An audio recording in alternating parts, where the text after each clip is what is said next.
Good morning, Task Force Cumberland Valley. This is Captain Eric Kunkel, your battalion S2.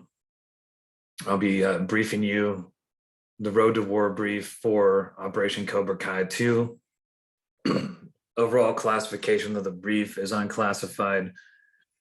Intent of the brief is to provide situational understanding and information on the mission analysis conducted regarding our upcoming operation into Loropian territory.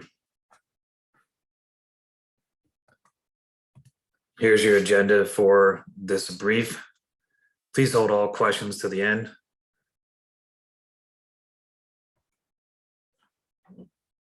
Now, I'll provide you with an overall overview leading up until the last 48 hours situation currently in Loropia. The Ariana-Loropian War occurred from 2012 to 2015 between the countries of Ariana and Loropia.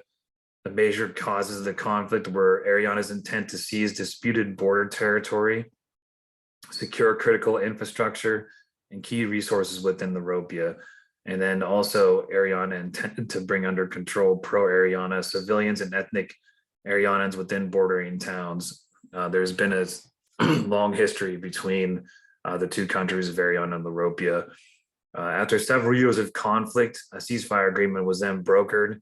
Result of the conflict, the Loropian military has been drastically reduced with its capacity to provide security within its country, especially along the border with Ariana. In late January 2022, so earlier this year, Ariana began a covert campaign backed by the Loropian People's Party, which is the pro-Ariana government party, third party that's rising to power within Loropia, to foster pro-Ariana support within the Loropia. Ariana government infiltrated several special operations teams to train local pro-Ariana militias. This would set conditions for future military operations against Loropia. And then within the past 96 hours, Ariana conventional forces broke the ceasefire agreement with Loropia and entered Loropian territory. During the first phase of operations, Ariana forces seized the Loropian towns of Fort Loudon, St. Thomas, and additional terrain along the international border.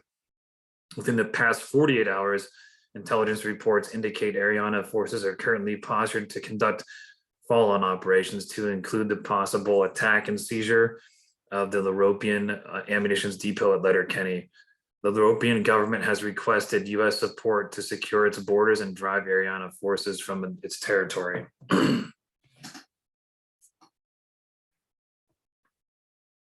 Here are some photos and some that we have collected through intelligence collection, some open source, to show you some of the effects of the initial invasion into Loropia.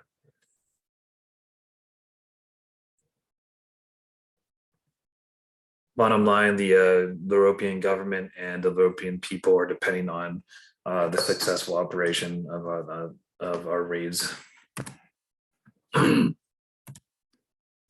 Here's to more further illustrate what I just briefed you. Ariana is to the west of our area of operations. Here is the border between Loropia and Ariana. Then you have on the eastern side, Marlopia, another pro-US country. Here's the border between them and Loropia. Our brigade headquarters is located in the Marlopian towns of the capital city of Harrisburg. For our Task Force Cumberland Valley headquarters, battalion headquarters is located in the capital city of Loropia, which is Carlisle. And then you can see the different or adjacent units between the other companies where their company headquarters are located in their company AOs. Alpha Company Task Force Cumberland Valley AO is right here, just this south of Upper Strasbourg. And then you can see where we have templated the overall enemy disposition. We will go into further details on the enemy later on in this brief.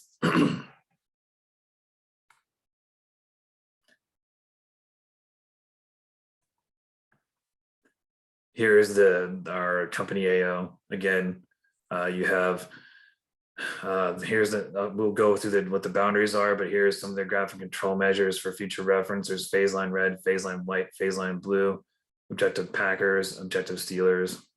Here is templated third platoon screening to our western perimeter along Broad Mountain Range. And we also will have some key terrain labeled as well. Area of operations, the northern boundary starts right here at the begins at the 67 easting and parallels Route 533 westward, or correction, eastward until it reaches the 69 easting. So right here, to our south, our southern border, stretches from the west at the 65 easting and parallels the 33 northern until it reaches the 66 easting. Eastern boundary right here begins at the 69 easting and travels southwest direction, paralleling the Loropia Letterkenny Ammunition Depot security fence line until it reaches the 33 northern. Right here. Our western boundary begins at the intersection of the 67 easting and the 38 northern right here, and travels southwest paralleling the Broad Mountain Range until it reaches the 65 easting. Broad Mountain Range again right here. Here's their western boundary. At this point, the western boundary travels directly south along the 65 easting until it intersects with the southern boundary at the 33 northern. So right here.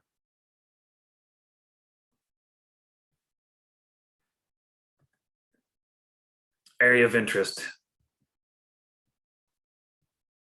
To our north is Route 76, a major international highway that travels west to east from the Ariana of the Loropia border through the Loropia, and it connects with Marlopia to the east.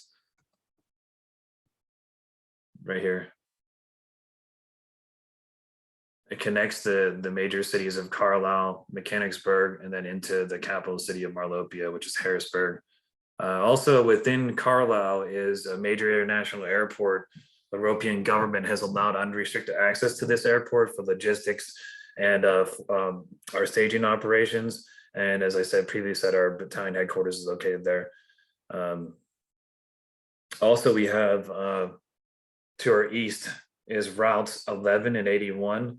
These are major highways that also connect logistics corridors between Chambersburg, Shippensburg, all the way to Carlisle into the Marlopian border. So this is a major lines of communications between those cities. And also to our immediate east, right here of our AO is the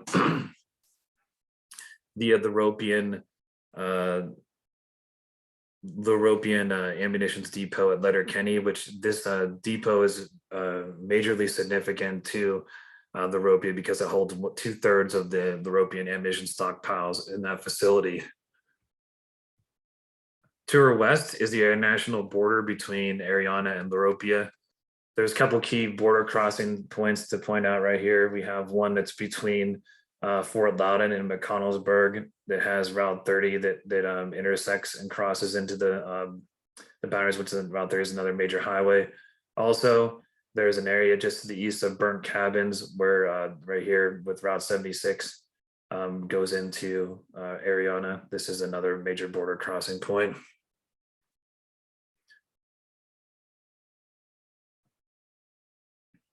Also, additionally to our west, you can see the Broad Mountain Range, which stretches decently far to the north and to the south.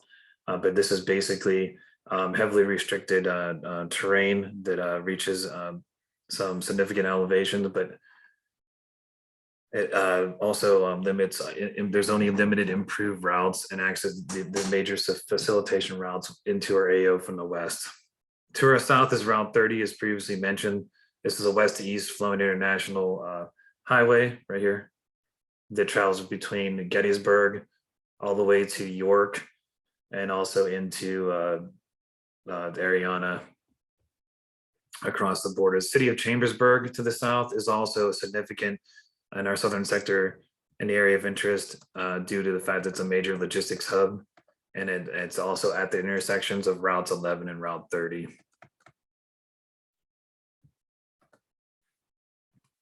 For our weather, overall weather effects favor friendly forces due to general good visibility during daylight hours. There's low forecasted rainfall and precipitation that will impact dismount of movement. Overall temperatures should remain generally minimal impacts to friendly personnel and equipment. Please keep an eye on those the illumination data, and then also those BMNT and ENT timeframes.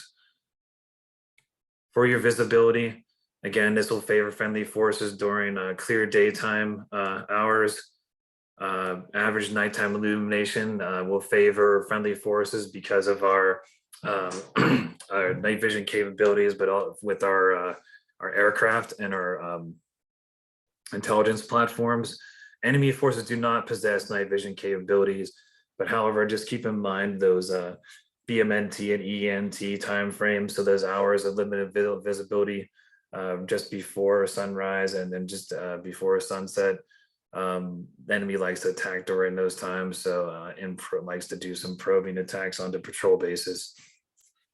For your wind, though, average wind speeds will have minimal impact to rotor-winged aircraft upon infiltration of this operation, and then friendly force intelligence platforms. Also, there should be no major significant impacts to friendly or enemy ability to use smoke for obscuration capabilities. Low precipitation for the area, however, the past week and a half, there has been some significant precipitation in the region. So some of those low water crossings and muddy trails, unimproved roads may be muddy, but overall, we generally assess that dismounted movement throughout the AO will be less impact, and then it will also allow for generally unrestricted movement on unimproved routes and trails throughout the AO. The cloud cover, overall conditions will remain relatively clear. This favors friendly force ability to observe enemy movement from the air. Now, just keep in mind during those low visibility during the morning hours that intermittent fog may also occur. So this will impact both friendly and enemy ability to observe one another and reduce visibility. Moderate temperatures throughout the time frame of the operation. Keep in mind, though, that those hours of nightfall and low visibility, the temperature will drop. This may impact slightly weapon systems and equipment and personnel being colder.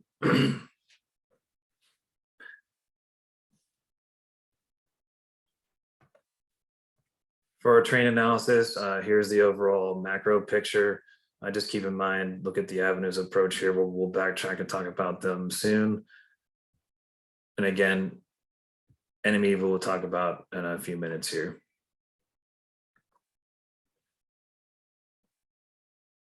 Now for obstacles, again, broad ridge line right here along where 3rd platoon will be screening.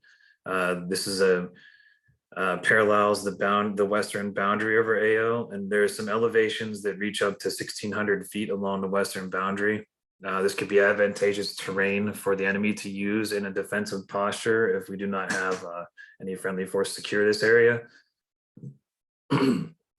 Also, there's a muddy stream that is called Muddy Run Stream that reaches that stretches from west to east through the central corridor of the of our area of operations. This will slow dismount of movement at those crossing sites, and also would be key locations for enemy to observe us and to use this area for possible ambushes.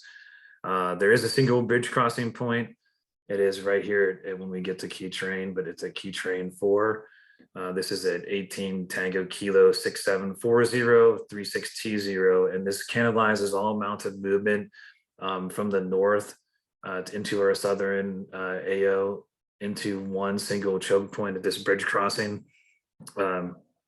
Also, throughout the AO, especially as you go from north to south, the terrain becomes less restricted. However, as you move towards the far western and southwestern portion of the AO, there is additional draws and IV lines that contour the high ground there, and this will slow dismount of movement due to dense vegetation and steep inclines. Also something to be aware if the weather forecast changes and there's precipitation leading up into the operation. This northern area of our AO is known to collect a lot of low water and some causing the terrain to be swampy. Additionally, for obstacles, the enemy does possess limited IED making capabilities. They are known to use small munition command detonated devices, so anything below 155 millimeter shells, so more like your 60 to 80 millimeter and less than 120 millimeter mortar or artillery shells. They also like to use those low water crossings and any muddied soil that has been resulting from precipitation. They like to use that soil to place IEDs in the softened terrain along stream crossings, points, and unimproved trails. For your avenues of approach, we'll backtrack to this slide. Avenue of approach 1 is moving from south. Sorry. Avenue approach 1 is moving from north to south into our AO. It begins at the Ariana border as a company-sized mobility corridor. A mounted movement is generally restricted to Route 977. That is a Loropian 2-lane improved route. It's capable of being utilized for all forms of wheeled and tracked vehicles. Avenue approach 1 narrows as it reaches the town of Upper Strasbourg, right here. And as it enters into our AO, here the northern boundary of AO forms a platoon-sized mobility corridor. Due to the restricted wooded terrain and limited improved routes, mounted movement will be restricted to light wheeled vehicles along Community Road and Tracer Road, which is the main central route right here that comes down from north to south through AO from the town of Upper Strasbourg.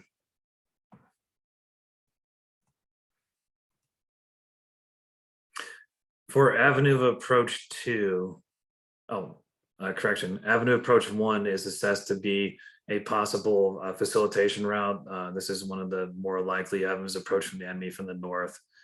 For Avenue of Approach 2, this one is assessed as least likely for the enemy to use due to the fact that there is a majority of friendly forces operating in and around this area.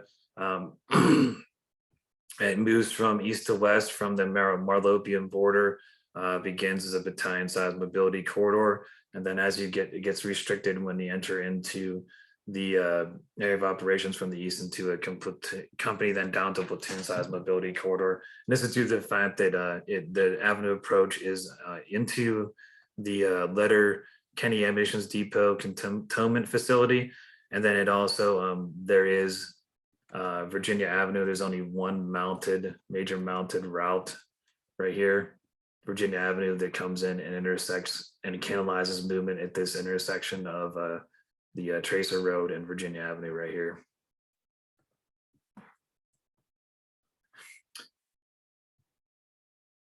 Now for Avenue of Approach 3,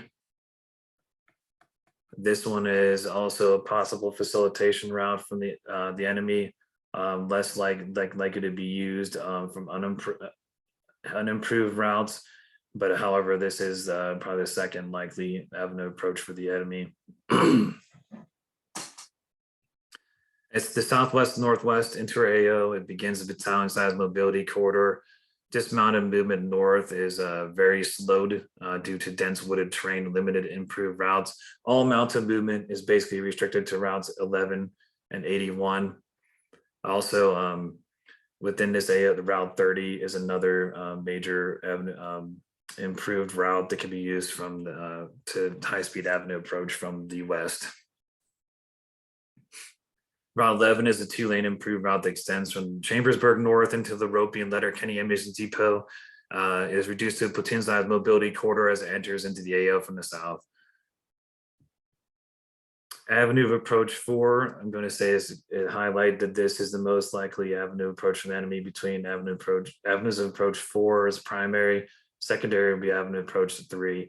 Avenue of Approach 4 begins the platoon size mobility corridor, and this is due to that heavily restricted hilly terrain that's along the western perimeter of our AO and along the broad mountain range. So therefore, it limits the travel along improved routes to Route 533, which is Orristown Road. Also, there's limited additional improved routes that restrict movement to mainly dismounted. We assess that the enemy uses Avenue of Approach 4 as their facilitation routes to bring personnel and equipment into the western perimeter of our AO in order to establish some cache sites to store munitions and equipment, rations, etc.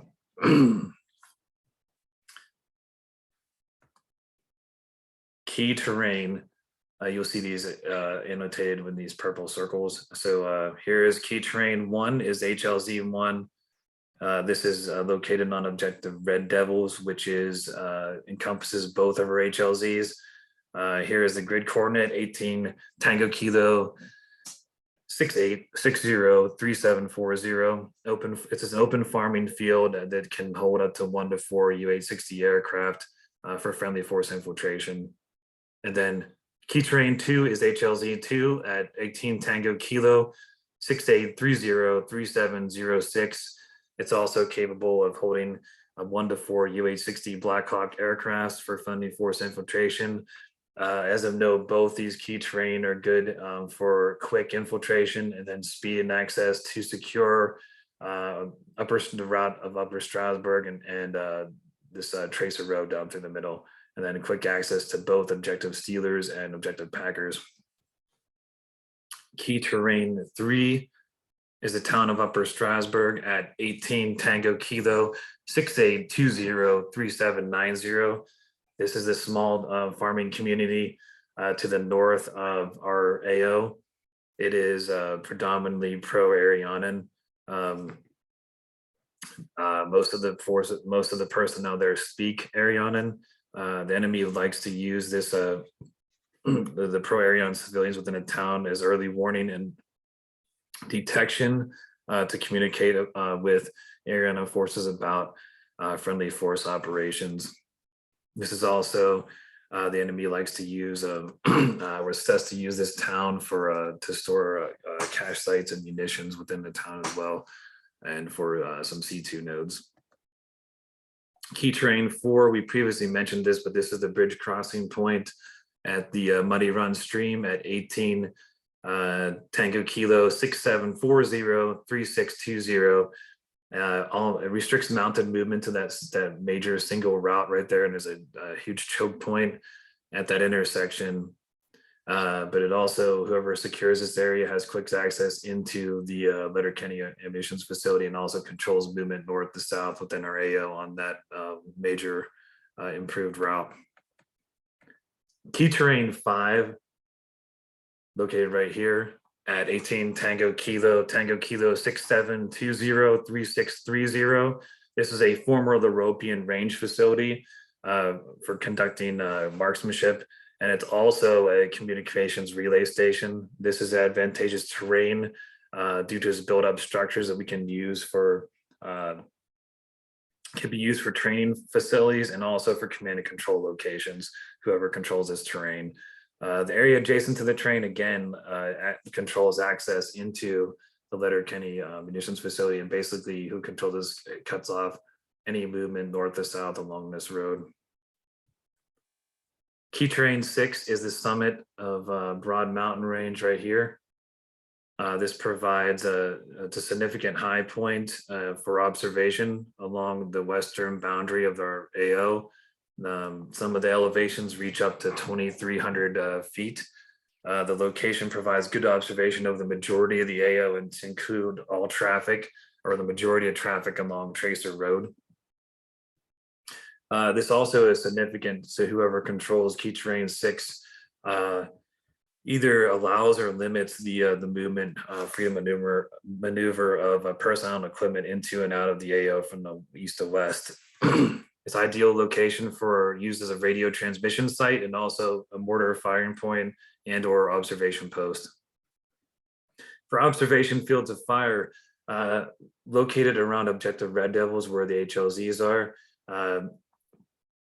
The observation field of fire does favor the enemy because of the wooded terrain. As we're coming into land aircraft, they will be able to observe us pretty freely. And also for fields of fire, their weapon systems up to their 7.62 will be able to reach out to the maximum effective range of their weapon systems to engage us at that location. But as you move from east to west and then north to south through the AO, this dense, thick vegetation starts reducing the observation fields of fire across the board for both friendly and enemy forces. This is particularly true in the western sectors of the AO and terrain near the Muddy Run stream. Max effective ranges for all friendly enemy systems cannot be reached due to wooded terrain and IV lines. And then there is significant high ground. The elevation begins to rise as you move west and southwest through the AO. This provides advantageous observation of movement for whoever controls this high ground along this just to the east of the ridgeline. For cover and concealment, this is limited in the terrain for friendly forces as we arrive onto the objective. Enemy will be able to use the wooded terrain for cover and concealment just along the perimeter of the HLZs. Also, travel along main routes within the AO, such as Tracer Road, will expose personnel or vehicles to observation from the wood line. Throughout the AO, there's fallen logs and trees that can be utilized for cover and also be integrated into fighting positions for both friendly and enemy. Also, again, those IV lines and thick vegetations throughout the AO, especially in the northern and western portion of the AO, these can be used. For concealment, to conceal movement. There's also a couple man-made structures sprinkled throughout the AO besides that previously mentioned facility. These structures can be used by the enemy to provide cover from direct or indirect fire munitions and also obscure overhead observation.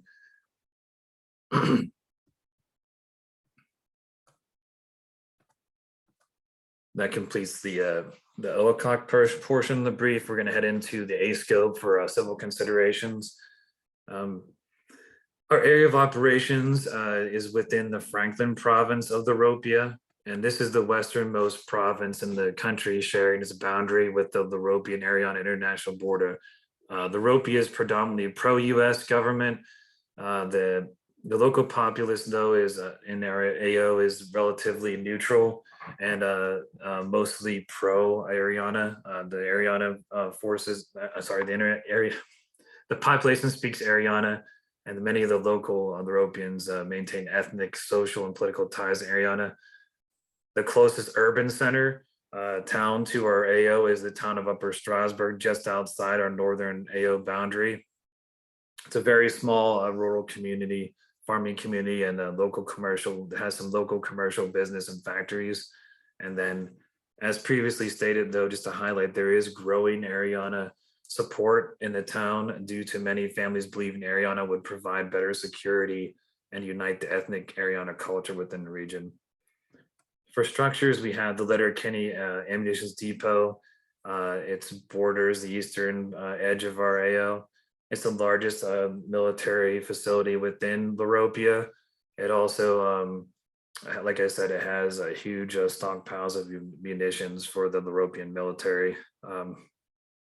That being said, the Loropian military has withdrawn the majority of its forces away from the border and has brought them to secure these critical infrastructure and government facilities such as the Capitol within Carlisle, and also some of these key infrastructure similar to the Letterkenny Ammunition Depot. The Loropian civil infrastructure relies on many of those major road networks that I previously briefed for military, civilian, and commercial travel. They do have a decent cell phone network that provides coverage throughout our area of operations. However, within our AO, there's some significant dead zones for cellular communication. The Carlisle Airport is the most important civil infrastructure in the region. due to its importance to military, economic, commercial, and as a travel center.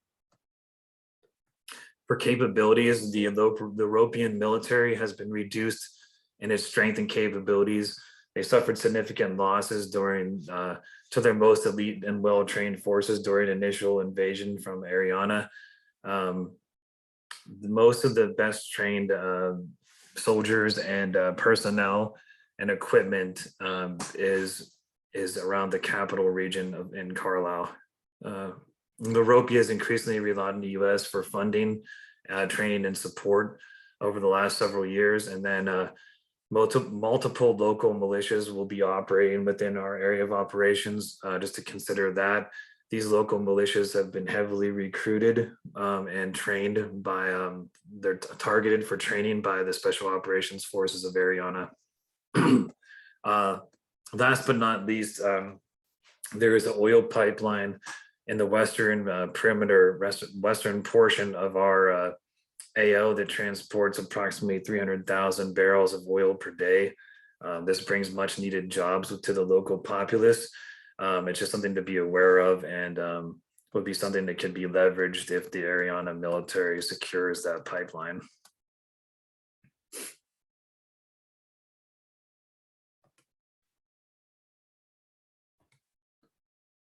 For organizations, the Loropia was as we previously stated during the beginning of this brief, Loropia was a former province of Ariana.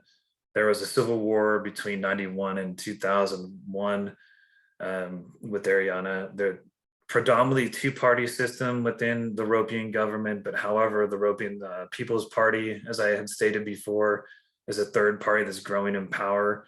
It's very close ties with Ariana. And then there's a militant wing that was a portion of this, the Loropia People's Party is called the LLF. They supported the Ariana during the Civil War. That organization has thus disbanded, but they still, some of its former members are still members of the local police and local law enforcement and local government organizations within Loropia. And they still maintain close ties with Ariana. Also, there has been an increase in propaganda coming from Ariana, especially targeting the western provinces of Loropia. For people, right here we have President Ivan Krupsky. He is the current president of the Loropia and commander-in-chief of the armed forces. He has been a close ally to the U.S. since he was appointed as a commander-in-chief in 2018. Now, there's some presidential elections that are going to be occurring in April this year, where President Krupsky is being challenged by the current LL party leader, Seth Longnedev. A couple of things to note, very capable leader. President Ivan Krupsky has a ton of experience from the Ariana Loropia wars. He originally had a lot of support. However, some of the support is waving from the local populace due to some corruption within the government. But mostly this is because of that Ariana propaganda campaign that I previously mentioned. Here is Seth Longnedev. He is Objective Crease. He again is the LLP party member, and he is the head of the LLP. He is challenging Krupsky in the elections.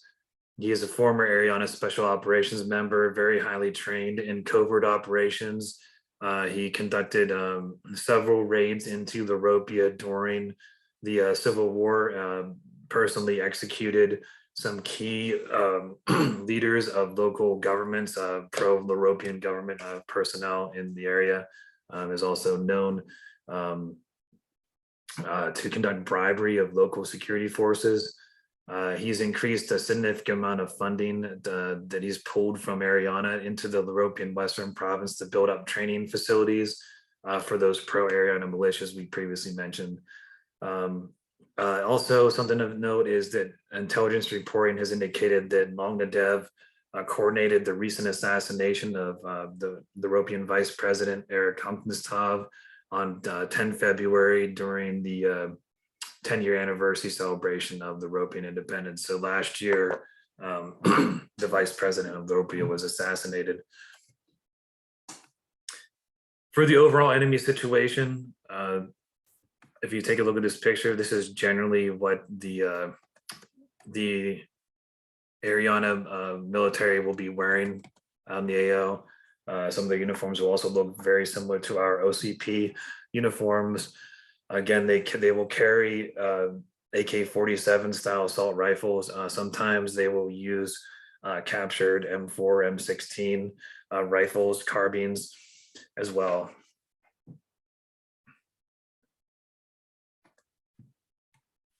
Here's the overall broad picture of the enemy situation. Within our AO, a known Ariana dismounted reconnaissance platoon is operating. So right here.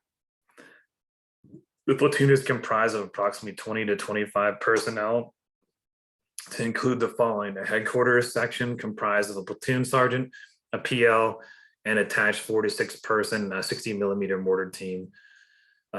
These two reconnaissance squads have approximately 8 to 10 personnel in them. Each squad has one Ariana Special Operations Advisor attached to enhance capabilities. Each squad member is armed with, again, AK-47 style assault rifles, and each squad does have one 7.62 PKM machine gun for their direct fire capabilities. Squads generally operate independently, with the headquarters section maintaining command and control. However, these headquarters sections may be dispersed within each squad in order to conduct area reconnaissance while maximizing mutual support capabilities. Those 60mm mortar team usually maintains close proximity to the platoon, the headquarters section. Due to the maximum effective range for those mortars of being 3,400 meters, friendly force will be within range of the enemy indirect fire assets throughout the majority of the combat operations in the AO. The disposition outside the AO to the south, right here, is an enemy infantry platoon comprised of approximately 30 to 36 personnel. It's located in the town of St. Thomas, while their company headquarters is to the west in Fort Loudon. That's approximately 10 to 20 personnel. To the north in the town of Roxbury, right here, approximately about 15-20 minutes away from our AO, is another infantry platoon comprised of 30 to 36 personnel. Across the border in the town of McConnellsburg is the enemy battalion headquarters. That is another platoon. They're also co-located with the platoon size infantry unit in reserve.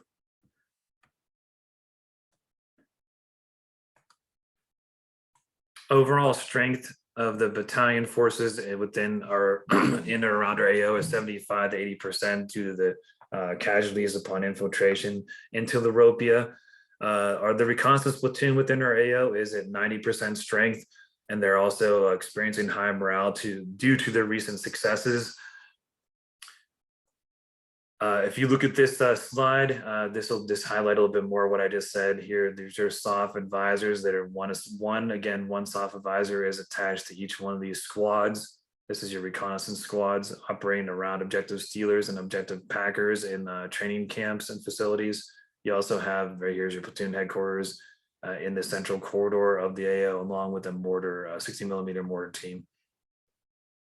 The capabilities though for the enemy, they're moderately trained. They have limited time operating with Ariana Special Operations Advisors.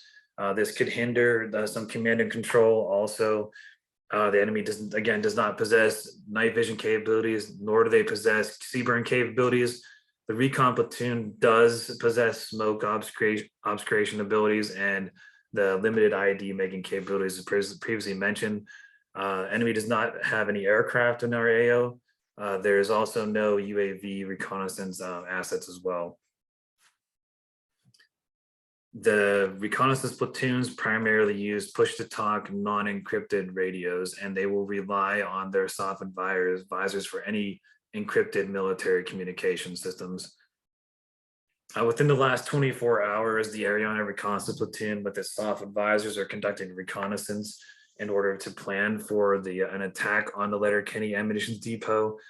The Ariana reconnaissance squads are conducting area reconnaissance to identify possible locations for logistic cache sites, as well observation posts and areas to emplace IEDs. Also, they have established some training sites again at objective stealers and objective packers. If there's no U.S. intervention, large-scale attack on Letterkenny Ammunition Depot is imminent within the next 48 hours. Now we will cover the capabilities by warfighting function. So when you look at mission command, as I previously stated, these enemy squads act primarily independently, but they rely heavily on their soft advisors for command and control. For movement and maneuver, remember that the enemy does possess 7.62 machine guns for their direct fire capability, weapon systems within each squad. They do not have any military vehicles for quick movement throughout the AO on improved surfaces, so that they will be maneuvering predominantly, they only dismounted.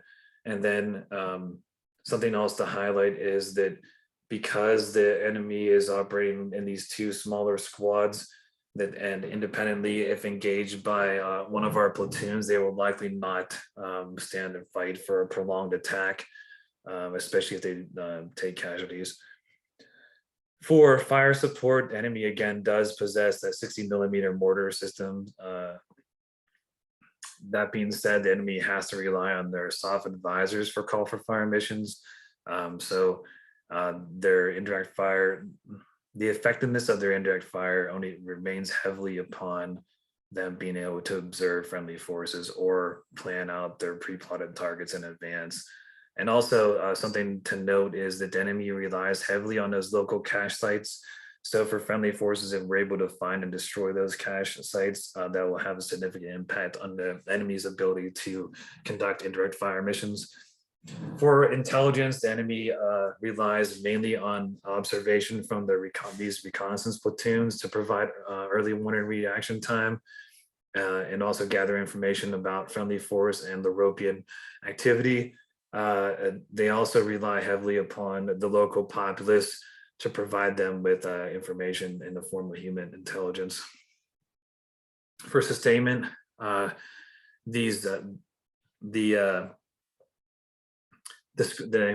reconnaissance squads within our AO have pretty much have to rely on this cache sites for resupply.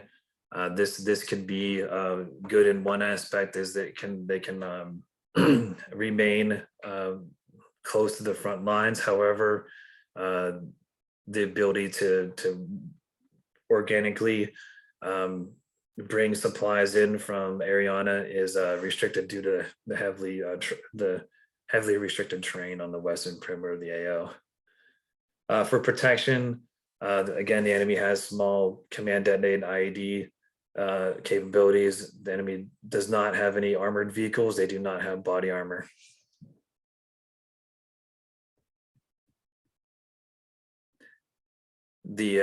Our deduction is that the enemy will likely use those ID making capabilities to protect some of their defensive positions, also their cache sites, and also they will likely in place IDs along choke points and river crossings.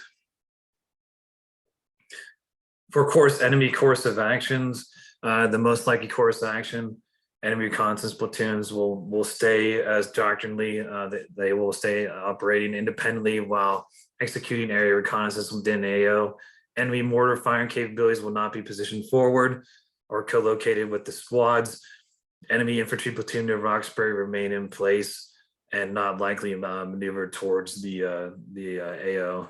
When engaged by friendly forces, enemy squads will likely maintain contact until friendly forces gain fire superiority. And then enemy forces will suffer, if the enemy suffers multiple casualties, this will force enemy to break contact and move south to southwest to reconsolidate, reorganize.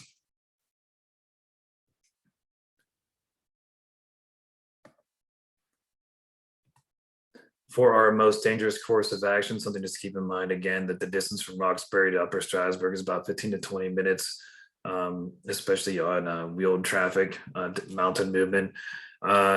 Enemy force reconnaissance squads will operate independently again. However, there's mortar assets right here. The mortar team will be co-located with those soft advisors, move forward to enhance their ability to conduct indirect fire missions.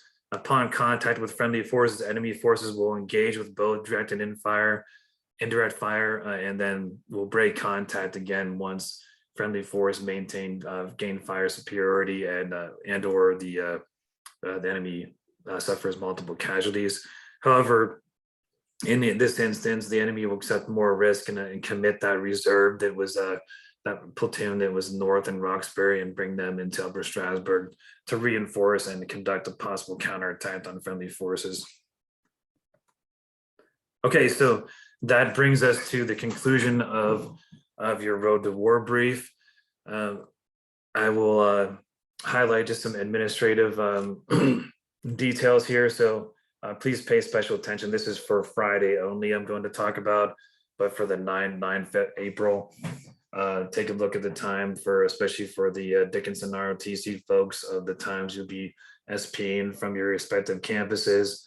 For Shippensburg and Dickinson folks, look at the no later than 06, all personnel will be accounted for and arrived at the Shippensburg practice fields at Shippensburg University. It's a significant Loropia University. Basically, we will arrive there 100% accountability, and then you will conduct cold load training from 06 to 08. It's a mixture of cold load training. You receive your company op order, and then platoons will conduct troop leading procedures, final PCIs, PCCs, and then you will conduct your op order briefs. Air movement for platoons will be from 08 to 10 at the and you will land at the HLZs on objective Red Devils at Letterkenny near the ammunitions depot. No later than 11, all personnel, weapons, and equipment will be on the HLZs. You'll be issued out your ammunition upon arrival of the HLZs. So it is essential for platoons to have 100% accountability of personnel equipment, and then also annotating your equipment by serial number. And then the moment that you're all waiting for, you will be conducting your raid missions by platoons from approximately 11 to 1300. If there's any questions, please feel free to reach out to your cadre at your respective locations. But also, if you have any other details or questions, concerns, my point of contact information is at the bottom of this slide for my Dickinson email.